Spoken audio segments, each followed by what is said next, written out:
कंहिंजी दिल कैसा फासे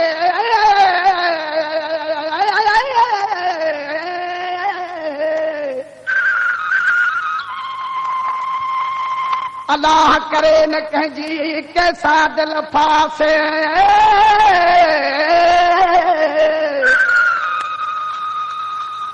ओ अपना जहकार मुआसे सो ॻाल्हाए नथो कुर्बान सां मुत मथे कर यार तोसां मिलण आयो रुसना खिलना वालेकुम रुसना खिलना अस्सलाम वालेकुम मुत मथे कर यार तोसां मिलण आयो रुसना खिलना अस्सलाम वालेकुम रुसना खिलना अस्सलाम वालेकुम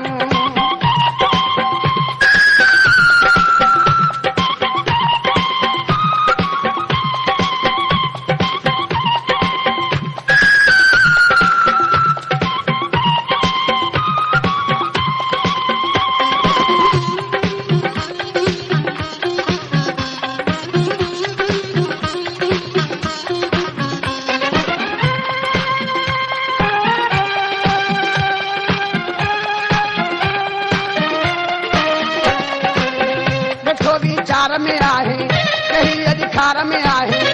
नो थी क़यामत कहीं कंहिंजे इंतजार में आहे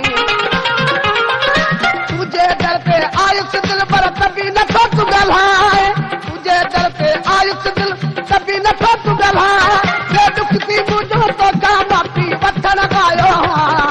रुसना खिलना अस्सलाम वालेकुम रुसना खिलना अस्सलाम वालेकुम मुत मथे कर यार तोसां मिलण आयो रुसना खिलना अस्सलाम वालेकुम रुसना खिलना अस्सलाम वालेकुम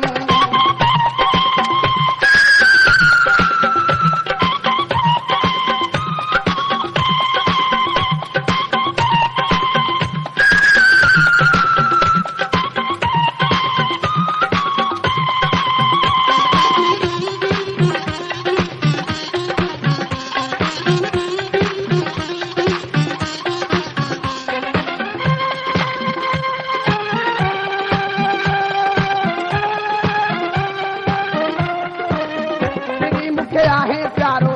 मुझे तू साजो सहारो कंदो हाँ देखी चुकी आहे तू कुर्बन वारो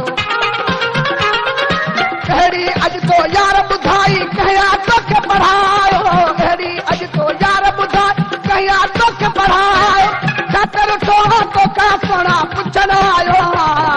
रुसना खिलना अस्सलाम वालेकुम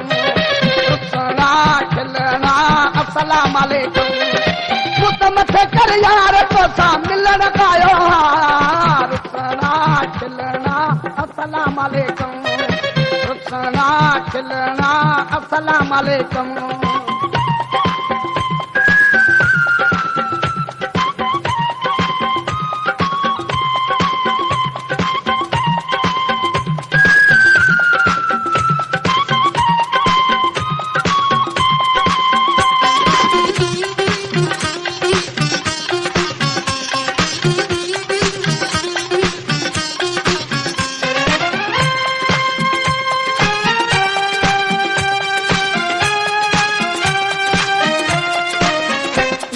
ॾोहत तुंहिंजो अहिड़ो आहे भागत मुंहिंजो ॿुधाया रोई कंहिंखे वेही अॼु हालत पंहिंजो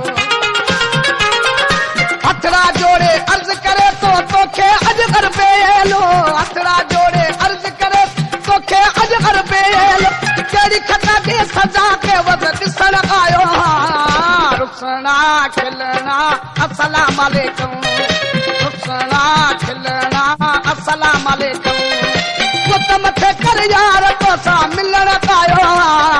रुसना खिलना अस्सलाम वालेकुम रुसना खिलना अस्सलाम वालेकुम